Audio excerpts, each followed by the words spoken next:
Tak salah memang jika julukan negeri seribu bukit disandang oleh Kabupaten Gayo Lues, Provinsi Aceh.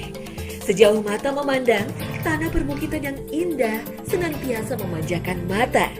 Alam dataran tinggi yang subur pun menjadi ciri khas kabupaten yang dulunya adalah bagian dari Aceh Tenggara ini.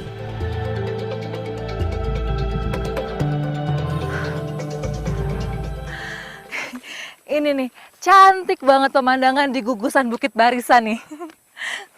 Nah, saya jadi semangat banget pengen bantuin bapak-bapak dari Blangkejeren buat panen serewangi.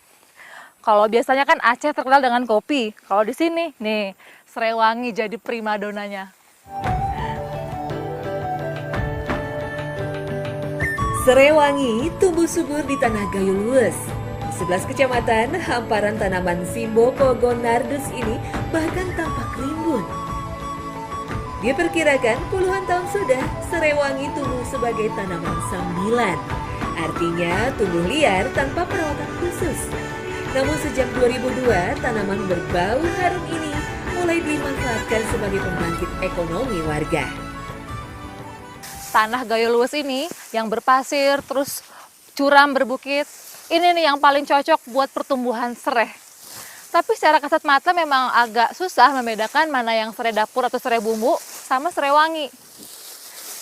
Tapi kalau kita cium, baru ketahuan. Aromanya menyengat sekali. Kalau mau tahu, ini persis minyak tawon. Cepat beradaptasi terhadap kondisi iklim dan tanah, serta tahan terhadap serangan hama adalah kelebihan tanaman asal Sri Lanka ini. Hanyalah musim kering dan kebakaran lahan yang mampu merusak pertumbuhan serewangi. Minyak atsiri yang dikandung tanaman berakar serabut ini telah lama dikenal memiliki peran penting dalam dunia kesehatan. Serewangi ini punya kandungan minyak yang namanya citronella oil. Makanya serewangi ini memang dikhususkan buat diambil minyaknya. Dan itu juga yang bikin serangga-serangga nggak ada nih mau jadi hama serewangi.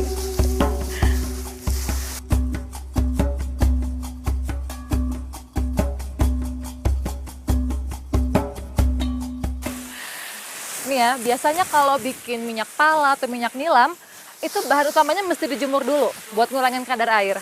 Tapi nih, buat minyak sereh bisa langsung diolah. Karena kadar airnya sudah sangat sedikit nih. Ini sangat mempercepat waktu produksinya nih. Kayaknya bakal cepat jadi minyaknya. Satu kali menanam, berkali-kali panen dapat dilakukan. Tak heran kegiatan panen dan mengolah serewangi hampir setiap hari bisa ditemui di Kabupaten Gayo Lues. Setidaknya hampir 30% warga lereng Gunung Leuser ini menggantungkan hidup pada tanaman serewangi. Di sudut-sudut lahan selalu tersedia ketel berbentuk drum besar yang siap dipenuhi helaian daun untuk disuling menjadi minyak.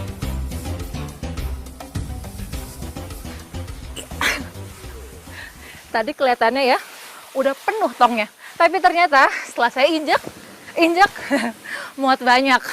Ya, tapi memang begini caranya, biar padat dan banyak daun yang masuk.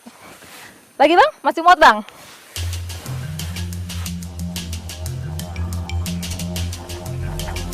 Dari beragam cara mendapatkan minyak atsiri, teknik penyulingan adalah cara yang paling mudah untuk digunakan. Penyulingan dilakukan dengan mengukus air di bawah bahan baku di dalam ketel suling, sehingga terdapat uap yang diperlukan untuk memisahkan minyak atsiri yang bersifat mudah menguap. Metode kukus ini dapat menghasilkan uap dan panas yang stabil oleh karena tekanan yang konstan. Nah biasanya kalau dalam pembuatan minyak itu kan harus kencang tutupnya biar uapnya nggak keluar. Tapi ini nih pakai kain lap ditambal seperti ini biar tidak ada lubang udara, biar uapnya terus kena ke sini dan penguapannya bisa maksimal. Sistem penyulingan minyak tradisional dengan kayu bakar memang masih digunakan dalam industri penyulingan tanaman serewangi.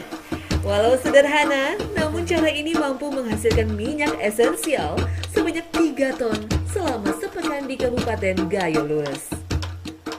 Di mana-mana yang namanya pembuatan minyak tradisional itu ya seperti ini konsepnya. Dari mulai perebusan bahan, penguapan, pendinginan uap sampai nanti jadi minyaknya itu. Tapi di sini masyarakat masak di bawah nih. Di bawah lapisan tanah ini dikelilingi oleh tembok-tembok. Jadi panas dari apinya itu maksimal untuk penguapan. Dan itu juga mempercepat proses produksinya. Dengan besarnya api, tak perlu menunggu lama, minyak atsiri beserta air sudah mulai keluar. Minyak atsiri yang dihasilkan memiliki warna yang beragam, mulai dari kekuningan hingga coklat gelap. Hal ini bergantung pada banyaknya kandungan logam yang ikut mengalir dari ketel dan pipa penyulingan. Proses pemisahan yang sangat sederhana pun masih dilakukan di sini.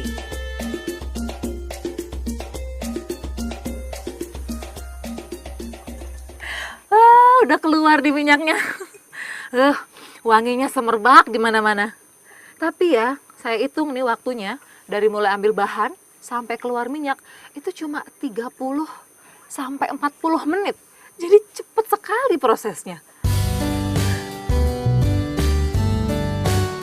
Kebutuhan dunia industri terhadap minyak atsiri Serewangi kian meningkat tajam.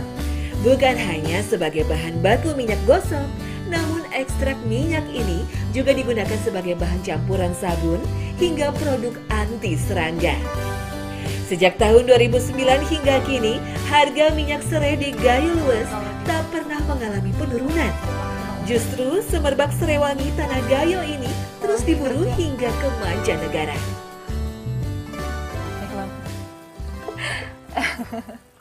Ini hasil cidukan saya. Masih kecampur. Ini minyaknya, ini airnya. Jadi perlu dipisahkan lagi, Pak ya. Tapi ya, ini minyak serai ini memang hasil bumi yang paling cepat menghasilkan di Tanah Gayo ini. Dari mulai ngambil sampai jadi produk itu memang lebih cepat dibandingkan dengan padi, dengan tanaman lain, Pak ya. Dan ini nih, pasarannya udah sampai India, sudah sampai Singapura dan juga Cina. Keren banget deh. Lagi, Pak. Kita ambil. Bapak nih, pisahin.